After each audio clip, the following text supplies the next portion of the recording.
ನಮಸ್ಕಾರ ಎಲ್ರಿಗೂ. ನಾನು ಒಂದು ವಿಡಿಯೋ ಹಾಕಿದ್ದೆ ಅರಸೀಕೆರೆಯ ದಿಂಡಿ ಉತ್ಸವದ ಬಗ್ಗೆ, ಪಾಂಡುರಂಗ ಸ್ವಾಮಿಯ ಉತ್ಸವದ ಬಗ್ಗೆ ಹಾಕಿದ್ದೆ. ಅದರದೇ ಒಂದು ಮುಂದಿನ ಭಾಗವಾಗಿ ವಿಸ್ತಾರವಾಗಿ ನಾನು ತಿಳಿಸ್ತಾ ಬರ್ತೀನಿ. ದಯವಿಟ್ಟು ಎಲ್ಲ ಪೂರ್ತಿಯಾಗಿ ವಿಡಿಯೋವನ್ನು ನೋಡಿ, ಹೇಗೆ ನಮ್ಮ ಪಾಂಡುರಂಗ ವಿಠಲನ ದಿಂಡಿ ಉತ್ಸವ ಮಾಡ್ತಾರೆ ಅನ್ನೋದನ್ನು ತಿಳ್ಕೊಳ್ಳಿ. ಬನ್ನಿ ಹೇಗೆ ಅಂತ ನೋಡೋಣ. ಅರಸೀಕೆರೆಯಲ್ಲಿ ಭಾವಸಾರ ಕ್ಷೇತ್ರ ಮತ್ತು ಮಹಿಳಾ ಸಮಾಜ ವತಿಯಿಂದ ಪಾಂಡುರಂಗ ರುಕ್ಮಿಣಿಯ 88ನೇ ವರ್ಷದ ದಿಂಡಿ ಮಹೋತ್ಸವ ಜರುಗುತ್ತೆ. ಈ ಪ್ರಯುಕ್ತವಾಗಿ 1ನೇ ತಾರೀಕು ಕಲಾಹೋಮವನ್ನು ಮಾಡಲಾಯಿತು ಮತ್ತು ಸಾಯಂಕಾಲ ವಾರ್ಕರಿಗಳಾದ ಮಂಜುನಾಥ ಭಾರಟಿಕೆ ಅವರ ಮನೆಯಿಂದ ಜ್ಞಾನೇಶ್ವರಿ ಗ್ರಂಥವನ್ನು ತಂದು ದೇವಸ್ಥಾನದಲ್ಲಿ ಪೋತಿ ಸ್ಥಾಪನೆ ಮಾಡಲಾಯಿತು. ಈ ದಿಂಡಿ ಉತ್ಸವದ ಕಾರ್ಯಕ್ರಮಕ್ಕೆ ಬಂಕಾಪುರದ ಭಾನುದಾಸ್ ಮತ್ತು ಸಂಗಡಿಗರು ಬೇರೆ ಬೇರೆ ಊರುಗಳಿಂದ ಆಗಮಿಸಿದ ವಾರ್ಕರಿ ಮಹಾರಾಜ್ಗಳ ಸಹಯೋಗದಿಂದ ದಿಂಡಿ ಉತ್ಸವ ವಿಜೃಂಭಣೆಯಿಂದ ನಡೆಯಿತು. ನೋಡಿ, ಅದು ಅವರಿಗೆ ಬಂಕಾಪುರದ ಒಂದು ಭಾನುದಾಸ್ ಎಂಬ ವಾರ್ಕರಿ ಮಹಾರಾಜರವರಿಗೆ ಪಾದಪೂಜೆ ನಡೆಯುತ್ತೆ.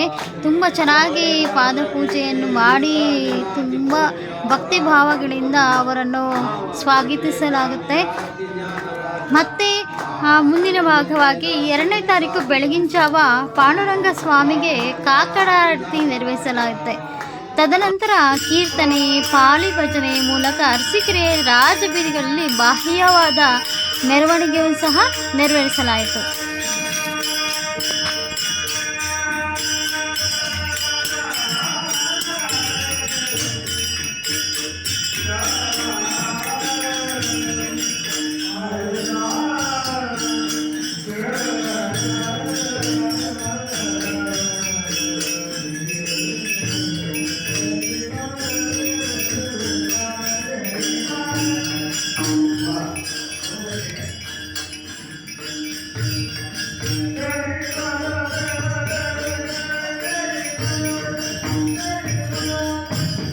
ಹಾಗೆ ಈ ಕಾರ್ಯಕ್ರಮಕ್ಕೆ ಅರಸೀಕೆರೆಗೆ ಶಾಸಕರಾದ ಶಿವಲಿಂಗೇಗೌಡರು ಮತ್ತು ನಗರಸಭಾ ಅಧ್ಯಕ್ಷರಾದ ಸಮೀವುಲ್ಲಾ ಅವರು ಶುಭ ಹಾರೈಸಿದ್ದಾರೆ.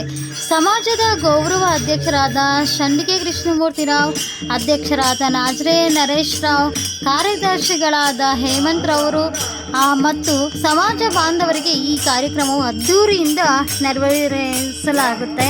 ಹಾಗೆ ಇದೇನಪ್ಪ ಇದು ಡ್ಯಾನ್ಸ್ ಎಲ್ಲ ಮಾಡ್ತಾ ಇದ್ದಾರೆ, ಇದೇನಿದು ಅಂತ ನೋಡ್ತಾ ಇದ್ದೀರಾ? ಇದು ಪಾಂಡುರಂಗ ವಿಠಲನ ಮುಂದೆ ಒಂದು ಪದ್ಧತಿ. ಇದೇ ತರಹದ ಪದ್ಧತಿಯನ್ನು ನಾವು ಶ್ರೀ ಪಂಡರಾಪುರದಲ್ಲಿ ವಿಠಲನ ಮುಂದೆ ಈ ರೀತಿಯಾದ ಒಂದು ಪದ್ಧತಿ ಮಾಡ್ತಾರೆ. ನೋಡಿ, ನಮ್ಮ ವಾರ್ಕರಿ ಮಹಾರಾಜ್ಗಳು ಹೇಗೆ ಮಾಡಬೇಕು ಅಂತ ಡ್ಯಾನ್ಸನ್ನು ತಿಳಿಸ್ಕೊಡ್ತಾ ಇದ್ದಾರೆ. ನೃತ್ಯವನ್ನು ಮಾಡೋದು ಹೇಗೆ, ಒಂದು ದೇವರ ಕೃಪೆಯಲ್ಲಿ ದೇವರ ಧ್ಯಾನದಲ್ಲಿ ಇದನ್ನು ಮಾಡಿಸ್ತಾರೆ.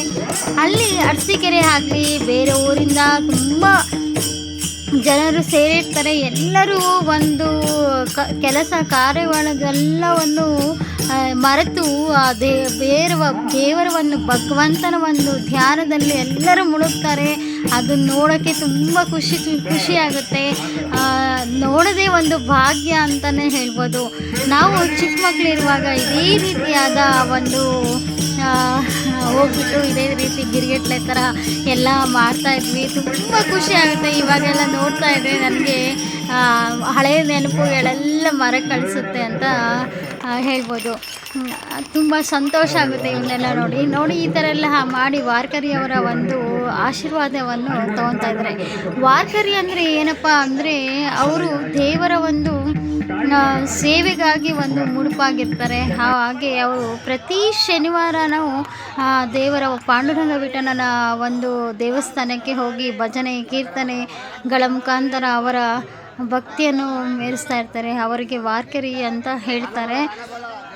ನೋಡಿ, ನಮ್ಮ ಪಾಂಡುರಂಗ ವಿಠಲನನ್ನು ಮೆರವಣಿಗೆಗೋಸ್ಕರ ಅವರನ್ನು ಕರೆತರಲಾಗ್ತಾ ಇದೆ. ಎಲ್ಲರೂ ನಮ್ಮ ಅರಸೀಕೆರೆ ಮಿತ್ರರು ಎಲ್ಲರೂ ಸೇರಿ ಅರಸೀಕೆರೆಯಲ್ಲಿ ನೆರವೇರಿಸ್ಕೊಡ್ತಾರೆ. ತುಂಬ ಇದನ್ನೆಲ್ಲ ನೋಡೋದಕ್ಕೆ ತುಂಬ ಧನ್ಯವಾದರಾಗಬೇಕು. ತುಂಬ ಚೆನ್ನಾಗಿ ನಡೆಸ್ಕೊತ ಬಂದಿದ್ದಾರೆ. ಪ್ರತಿ ವರ್ಷವೂ ಮಾಡ್ತಾಯಿದ್ದಾರೆ. ನೋಡಿ, ನಮ್ಮ ಅರಸೀಕೆರೆ ಪಾಂಡುರಂಗ ವಿಠಲನ ರುಕ್ಮಿಣಿಯಮ್ಮರ ಒಂದು ವಿಗ್ರಹದ ಒಂದು ಫೋಟೋವನ್ನು ಸಹ ಇಲ್ಲಿ ಹಾಗೆ ಇಲ್ಲಿ ದಂಪತಿಗಳು ಸಹ ಈ ರೀತಿಯ ನೃತ್ಯವನ್ನು ಮಾಡಿಸ್ತಾರೆ. ದಂಪತಿಗಳಿಗೆ, ವೃದ್ಧರಿಗೆ, ಮಕ್ಕಳಿಗೆ, ಎಲ್ಲ ರೀತಿಯ ವರ್ಗದ ದವರಿಗೂ ಸಹ ಒಂದು ಈ ರೀತಿಯ ಪದ್ಧತಿಯನ್ನು ಮಾಡ್ಕೊತ ಬಂದಿದ್ದಾರೆ. ಇದನ್ನೆಲ್ಲ ಮಾಹಿತಿಯನ್ನು ಕೊಟ್ಟಿರೋದು ನಮ್ಮ ಮಾವನ ಮಗ ಶಂಕರ್ ರಾವ್, ದಿವಂಗತ ಶಂಕರ್ ರಾವ್ ಅವರ ಮಗ ಯೋಗೀಶ್ ಪೆಟ್ಕರ್ ಅವರು ಈ ಮಾಹಿತಿಯೆಲ್ಲ ನೀಡಿದ್ದಾರೆ. ಅವರಿಗೆ ಹೃತ್ಪೂರ್ವಕ ಧನ್ಯವಾದಗಳು. ಈ ರೀತಿಯ ಮಾಹಿತಿಗಳು ನಿಮಗೂ ಇಷ್ಟ ಆಗಿದೆ ಅಂದ್ಕೊತೀನಿ. ಎಲ್ಲರೂ ಪೂರ್ತಿಯಾಗಿ ವಿಡಿಯೋ ನೋಡಿ ಪಾಂಡುರಂಗ ವಿಠಲನ ಕೃಪೆಗೆ ಪಾತ್ರರಾಗಿ ಅಂತ ಕೇಳ್ಕೊತಾ ಇದ್ದೀನಿ. ಧನ್ಯವಾದಗಳು.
योगेश कुमार